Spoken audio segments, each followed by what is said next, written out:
Hey, Motorman here. And you know, I realized something the other day. I have this bike, if you follow the channel, this 2007 Electra Glide police bike, and I've ridden it around the course, took it around the block, had some work done to it. But I realized I hadn't actually taken the bike out on the road. So that's what I'm going to do, and I'm going to tell you my feelings about that.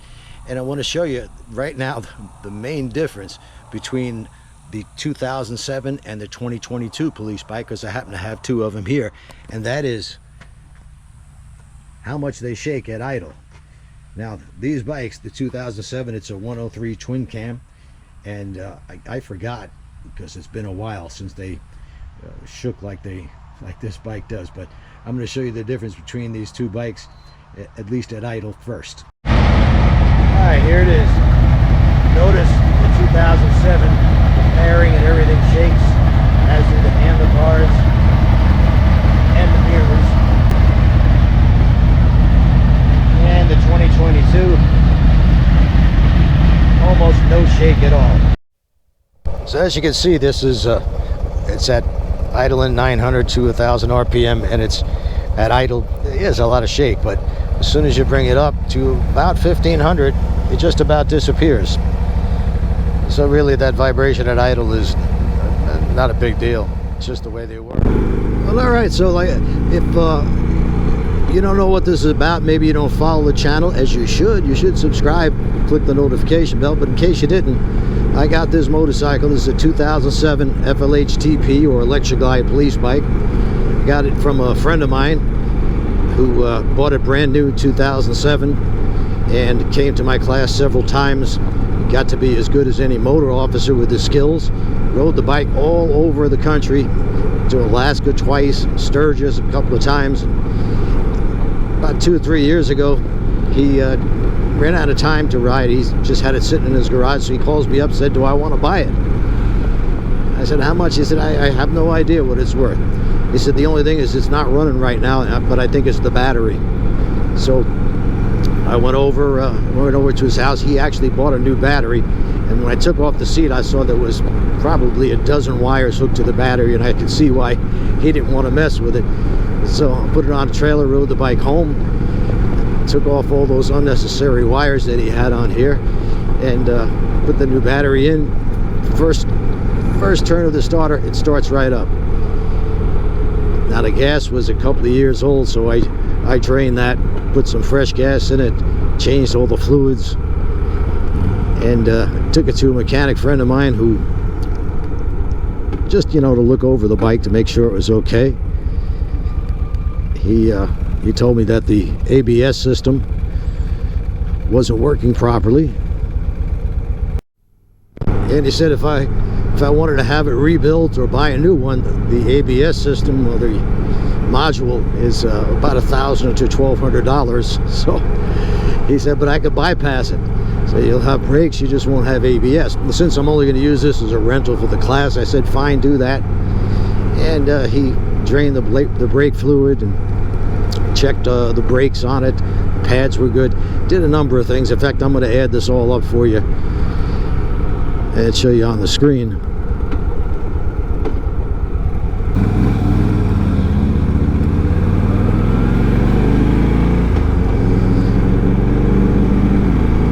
But anyway, yes, I know I practically stole the bike, but he was aware it was worth more. He's a friend. He said, here, I'm not using it, you take it, put it to good use. And that's what I'm going to be doing with it, renting it for the class and helping other riders improve their skills tremendously in a very short amount of time. But anyway, this is my first time taking the bike out on the road, getting it up to highway speeds. We're going right now about 68 miles an hour. The bike is fine. I noticed on this bike versus the 22, you don't want to get in 6 gears till you're about 65 miles an hour or above, and you don't want to get in 5th gear until you're like 55. So I guess that's because this bike doesn't have as much torque as the new M8, and once you get above idle, the 1500 RPM or more, the bike is very smooth. Not quite as smooth as the M8s, but it smooths right out. It's just at idle that it really the bike shakes a bit. never even noticed it, you know, back 20 years ago. But anyway, this bike has got 49,000 miles on it, and it runs perfectly. I can't complain. I do notice that this is the 2007 was the year before they went to the Brembo brakes, so the brakes on this bike take quite a bit more pressure to slow the bike down quickly than the new bike. But it does stop. It does stop safely, so that's really not a big deal. The 103, I believe, had somewhere around 72, 73 horsepower in 07 versus the 85 to 95 on the new 114 police bikes with the M8 motor. So there's definitely a big difference in performance. It's really night and day. Not to say that this bike is slow for a heavyweight touring motorcycle. It's got as much power as you need. It's torque that you really feel, and this bike has got plenty of torque. Even if you put two people on it and fill it up with luggage, power is at the very least adequate, and probably a little bit more than adequate. Now, I know a lot of people have been saying, how did you get a deal like this? Well, I just explained how this bike is probably worth somewhere around $5,000 at the low end, and maybe $7,000 at the high end. But I wouldn't hesitate to take this 49,000 mile motorcycle on a 1,000-mile trip. It runs just perfectly. I've got no complaints at all. It just doesn't have as much power as the newer bikes.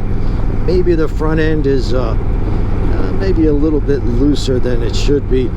Could change the fluid in the forks, or if I were going to go through that, I would change the fluid and the springs, put new springs in it.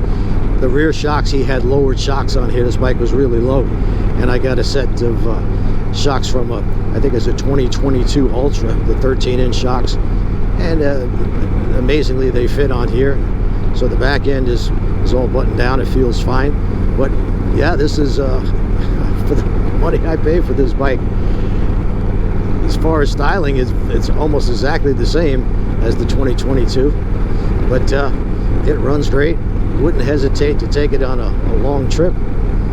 And if you're looking for an old bike's got some miles on it, it's probably a good idea to take it to a mechanic and have them check the compression, etc. Make sure there's no major problems. Of course, there could be. I was very lucky. Previous owner, like I said, a friend of mine told me he always had the bike regularly serviced, and I'm sure he did, because just a normal service really is all the bike needed, and it runs fine. So that's it. Hope you enjoyed this. Please subscribe. Every time I come out with a video, if you subscribe and click the notification bell, you'll be notified. And I usually do 2 videos a week.